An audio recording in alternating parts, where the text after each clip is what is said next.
30 هجرية، المتوفى سنة 676 هجرية.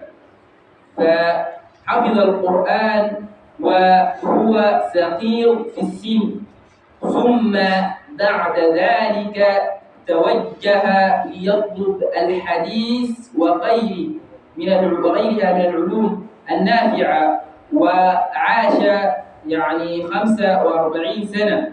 ومع هذه الفترة الوجيزة من عمره فقد جمع الله سبحانه وتعالى له ما بين العلوم النافعة والتصانيف المفيدة. ومن مؤلفات رياض الصالحين والأربعين النووية والأذكار والتبيان في آداب حملة القرآن والمجموع وشرح صحيح مسلم وغيرها من المؤلفات. وقال عنه تلميذه العطار: كان النووي عليه رحمة الله له في اليوم يعني قال 12 درسا، يعني شرحا وتصحيحا. والنووي يعني كغيره من العلماء يعني عرف بالزهد والورع، وبدأ في التصنيف وهو ابن 28 سنة، فرحمه الله سبحانه وتعالى رحمة واسعة.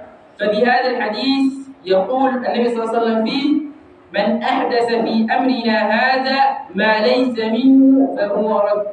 والإحداث في أمرنا هذا يعني أمر الدين، يعني الإنسان إذا أحدث كويس في الدين أي شيء مردود عليه كويس وما مقبول منه.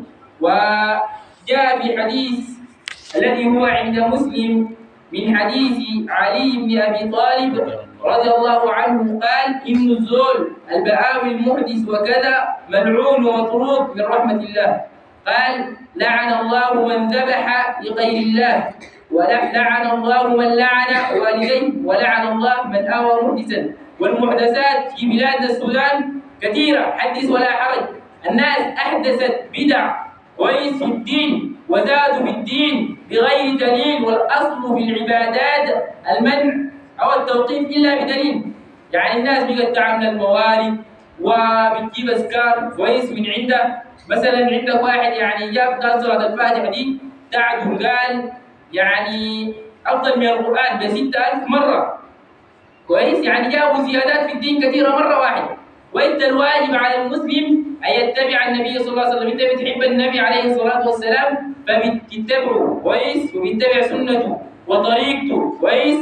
ربنا قال في الآية 31 من سورة آل عمران: قل إن كنتم تحبون الله فاتبعوني يحببكم الله ويغفر لكم ذنوبكم والله غفور رحيم. قل أطيعوا الله والرسول. أنت بتحب النبي صلى الله عليه وسلم بتطيعه كويس وبتنفذ جميع أمره ما بتخالفه. والنبي صلى الله عليه وسلم جاء في حديث أبو هريرة الحديث في الصحيح قال: ما نهيتكم عنه فاجتنبوه وما أمرتكم به فأتوا منه واستطعتم. قال: فإنما أهلك الذين من قبلكم أو من كان قبلكم قال كثرت مسائلهم أو سؤالهم واختلافهم على أنبيائهم. فأنت تتبع النبي صلى الله عليه وسلم وهو قدوة وأسوة. الله قال في سورة الأحزاب الآية 21 قال: لقد كان لكم في رسول الله أسوة حسنة لمن كان يرجو الله واليوم الآخر وذكر الله كثيرا. الله قال في سورة النساء الناس تحذر إنه ما تشاكك درب النبي صلى الله عليه وسلم كويس، ما تسوي يعني تمشي تسوي الطرق تسوي أحزاب جماعات وتتبع غير سبيل الصحابة وما كان عليه النبي صلى الله عليه وسلم وما كان عليه سلف الأمة. الله قال في الآية 115 من سورة النساء قال: ومن يشاقق الرسول من بعد ما تبين له الهدى ويتبع غير سبيل المؤمنين قال: نوله ما تولى ونصله جهنم وساءت مصيرا.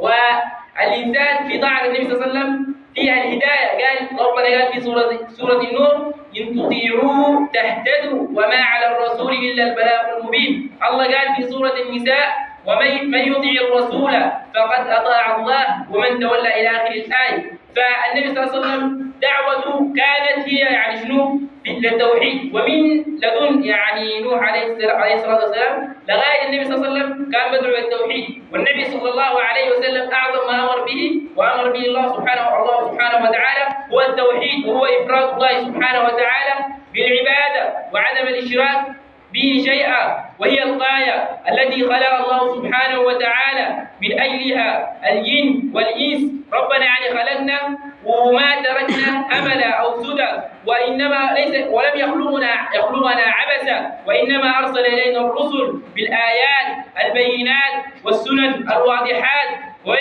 لكي نعبده وحده لا شريك له ويفرده بالعبادة. الله قال في سورة الزاريات الآية 26 الآية 56 ربنا قال وما خلقت الجن والإنس قال إلا ليعبدون. قال ابن عباس رضي الله عنهما ليعبدون أي ليوحدون. والقرآن ده كله من الفاتحة إلى الناس فيه كل توحيد لله سبحانه وتعالى.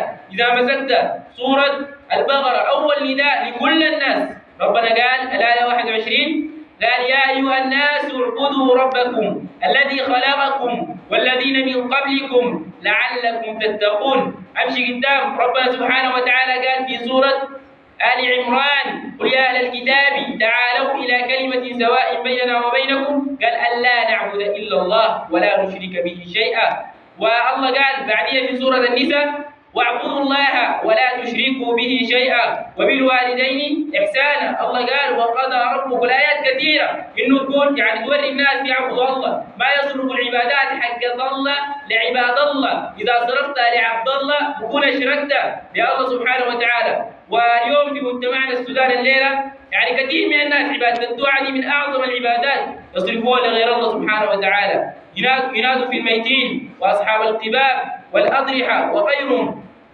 يعني مثلا الواحد يعدل بدل يقول يا الله مثلا ينادي شيخه يقول يا الحسن من المحن، أو يا والبدر من الفقر، أو يا الفيعلفون الأسرع من التلفون، وده شرك بالله سبحانه وتعالى. والدعاء ده تدعو الله براه، ما تدعو معه الشيخ لا فقي كويس، لا صالح لا نبي لا مرسل لا أي شيء، تنادي الله سبحانه وتعالى براه، تعبد الله سبحانه وتعالى براه. الله قال وقال ربكم قال ادعوني أستجب لكم، قال إن الذين يستكبرون عن عبادتي. فالله سبحانه وتعالى في الآية في سورة الطافل قال الدعاء ده عبادة.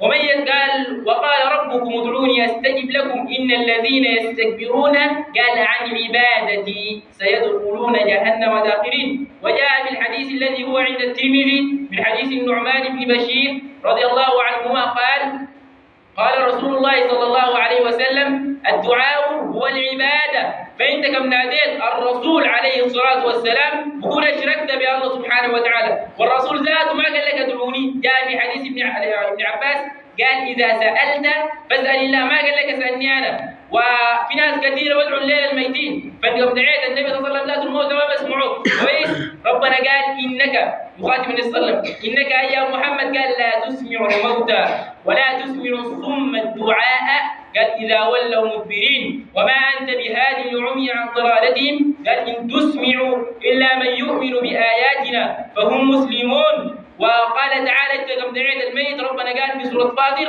انه انت كم دعيت الميت ما بيستجيب لك وما بسمعك الى يوم القيامه كويس. ويوم القيامه قال يكفرون بشرككم ولا ينبئك مثل خبير. الله قال ان تدعوهم قال لا يسمعوا دعاءكم قال ولو سمعوا ما استجابوا لكم ويوم القيامه قال يكفرون بشرككم ولا ينبئك مثل خبير. فانت تدعو الله سبحانه وتعالى داير الرزق تقول يا الله يا رزاق إن الله هو الرزاق ذو القوة المتين كويس. وكأي من دابة لا تحمل رزقها وكم من دابة الآية 60 من سورة العنكبوت قال وكأي من دابة لا تحمل رزقها قال الله يرزقها وإياكم وهو السميع العليم. ربنا قال في سورة هود وما من دابة في الأرض قال إلا على الله رزقها ويعلم مستقرها ومستودعها قال كل في كتاب مبين. الله يبسط الرزق، شوف ربنا يبسط الرزق ده الله مش حجاب بتاع رزق. في ناس كثير من الناس يقول لك ده حجاب بتاع رزق أو حجاب بتاع سكين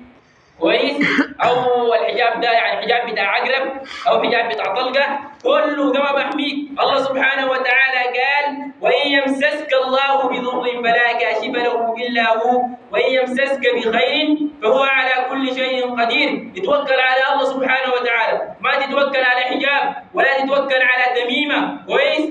ما يتوكل على الله سبحانه وتعالى. ربنا قال وتوكل على الحي الذي لا يموت، قال وعلى الله فتوكلوا إن كنتم مؤمنين. يعني شنو؟ الإنسان يتوكل على الله سبحانه وتعالى، والله كافيه قال ومن يتوكل على الله فهو حسبه. والله قال أليس الله بكاف عباده، كويس؟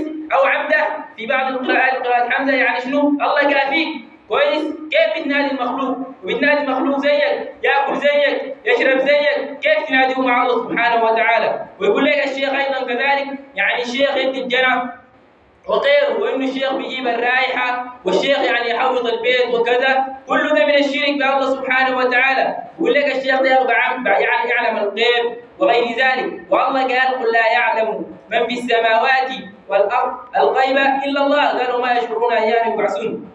يعني شنو؟ البعلم الغيب هو ربنا سبحانه وتعالى، يعني لا الغيب ده لا بعلمه يعني ملك، لا رسول، لا نبي، لا غيره. الغيب ده حق الله سبحانه وتعالى. الله قال وما كان الله ليطلعكم على الغيب، فما في شيء بعلم غيب، كويس؟ والناس تصرف جميع العبادات لمنه لله سبحانه وتعالى، ما تنادي مع الله هي زول، كويس؟ والإنسان إذا صرف عبادة من العبادات لغير الله سبحانه وتعالى بكون أشرك، والجنة عليه حرام إذا مات وعلى هذا العقيدة وعلى هذا الشيء ولم يتب منه، والله ما بغفر له، وده مأواه النار. ربنا قال في سورة المائدة الآية 71 قال لو من يشرك بالله قال فقد حرم الله عليه الجنة ومأواه النار وما للظالمين من أنصار. وزول المشرك بالله ومات على الشرك وما تاب منه، الله قال ما بغفر له. الله قال في سورة النساء الآية 48 إن الله لا يغفر أن يشرك به ويغفر ما دون ذلك لمن يشاء، قال ومن يشرك بالله قال فقد افترى اسما عظيما. وفي الآية 116 قال ومن يشرك بالله فقد ضل ضلالا بعيدا. والشرك ده هو سبب الهلاك، واللي بسبب ربنا سبحانه وتعالى بهلك القرى، قال وتلك القرى أهلكناهم لما ظلموا أي لما أشركوا وجاءتهم، قالوا تلك القرى أهلكناهم لما ظلموا وجعلنا لمهلكهم موعدا. والله قال وما كان ربك ليهلك القرى بظلم واهلها مصلحون. والله قال ذلك ان لم يكن ربك مهلك القرى بظلم واهلها غافلون. الله قال فكأين من قرية اهلكناها وهي ظالمه فهي خاويه على عروشها وبئر معطله وقصر مشيد. فالشرك ده ربنا سبحانه وتعالى بمحق به جميع البركات، والناس اذا دار الخير ودار الامن ودار غيره كويس توحد الله سبحانه وتعالى وتتوب لله سبحانه وتعالى من جميع انواع الشرك. وربنا يعني شنو قال ولو ان اهل القرى امنوا واتقوا قال لفتحنا عليهم بركات من السماء والارض ولكن كذبوا فاخذناهم بما كانوا يكسبون. هذا والله اعلم، وصلى الله على سيدنا محمد وجزاكم الله خيرا وبارك الله فيكم.